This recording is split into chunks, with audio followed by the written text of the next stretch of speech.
লক্ষ্মীপুর ২ আসন রায়পুরে ধানের শীষের সমর্থনে মিজান হাওলাদারের নেতৃত্বে বিশাল গণমিছিল।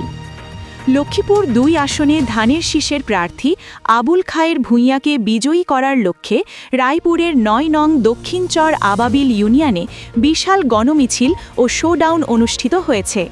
উপজেলা যুবদল নেতা মিজান হাওলাদারের নেতৃত্বে মিতালি বাজারে এই কর্মসূচি পালিত হয়। বিকেলে মিছিলটি মিতালি বাজারের প্রধান সড়কগুলো প্রদক্ষিণ করে। এতে বিএনপি ও অঙ্গ সংগঠনের নেতাকর্মী সহ বিপুল সংখ্যক সাধারণ ভোটার অংশ নেন। মিছিল শেষে মিজান হাওলাদার বলেন, আবুল খায়ের ভূঁইয়া এই এলাকার মাটি ও মানুষের নেতা। মিতালি বাজারের এই গণজোয়ারি প্রমাণ করে আগামী নির্বাচনে ধানের শীষের বিজয় সুনিশ্চিত।